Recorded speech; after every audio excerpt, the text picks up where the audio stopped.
शर्मा जी उत्तराखंड से।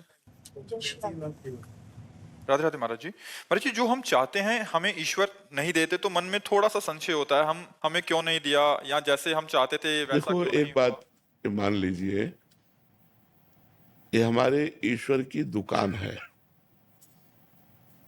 क्या दुकान में आप जाकर बोलो ये वस्तु हमें दे दो, वो आपको दे देगा? दुकान में वस्तु लेने के दो अधिकार चाहिए।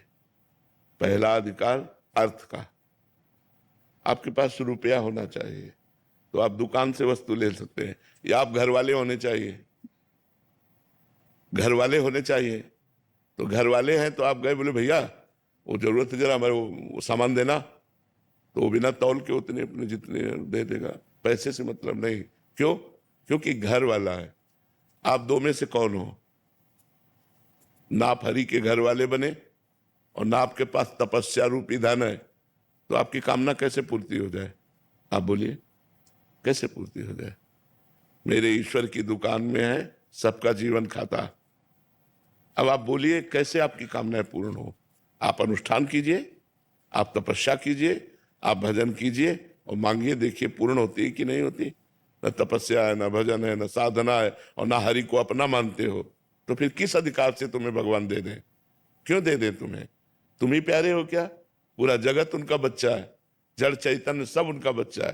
तुम तो मांगना जानते हो, लेकिन पशु पक्षी कितनी योनियां हैं जो बेचारे मांगना नहीं जानते, और हरि उनकी पूर्ति करते हैं कि नहीं करते? कौन सा? आप देखो पशु पक्षियों को, देखो कितने स्वस्थ पुष्ट एकदम सुंदर दिखाई देंगे।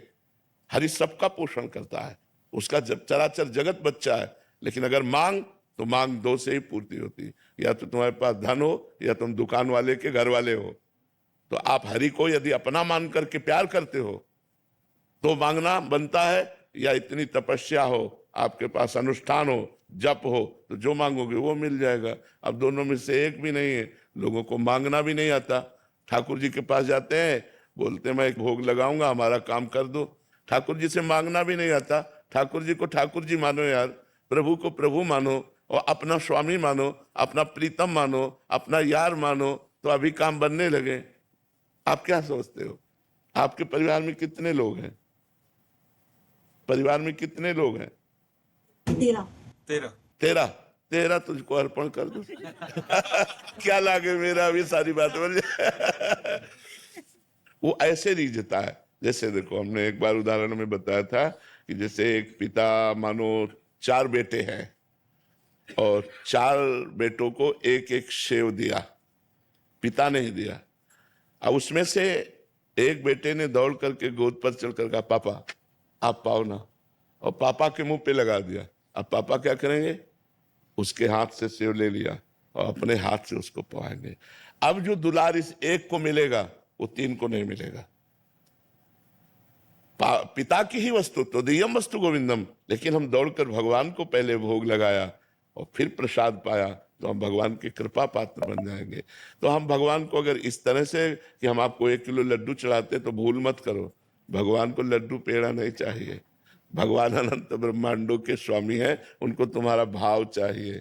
तुम तो भाव है नहीं, प्रेम है नहीं, तपस्या है नहीं, तो कामना क्यों पूर्ति हो? हमें बताओ ना कैसे पूर्ति हो कामना की। अगर हम भगवान से कोई चाह पूर्ति कराना चाहते हैं तो हमें 2 में से एक होना पड़ेगा, या तो भगवान के बनो पक्का पूरा सबर, तेरा तुझको अर्पण, क्या लागे मेरा, या तो ये आओ, और या फिर तब करो, और फिर देखो कामना की पूर्ति होती कि नहीं। ऐसे कामना की पूर्ति नहीं होगी। ऐसे भगवान को कोसो मत। संपूर्ण सृष्टि भगवान का बच्चा है, और संपूर्ण सृष्टि को आवश्यक सामग्री भगवान सबको दे रहे। कामनाओं की पूर्ति के लिए आपको तप करना पड़ेगा, आपको भजन करना पड़ेगा। कामनाओं की पूर्ति के लिए आपको भगवान से प्यार करना पड़ेगा, तभी आप ले सकते हैं। योगेंद्र उपाध्याय जी।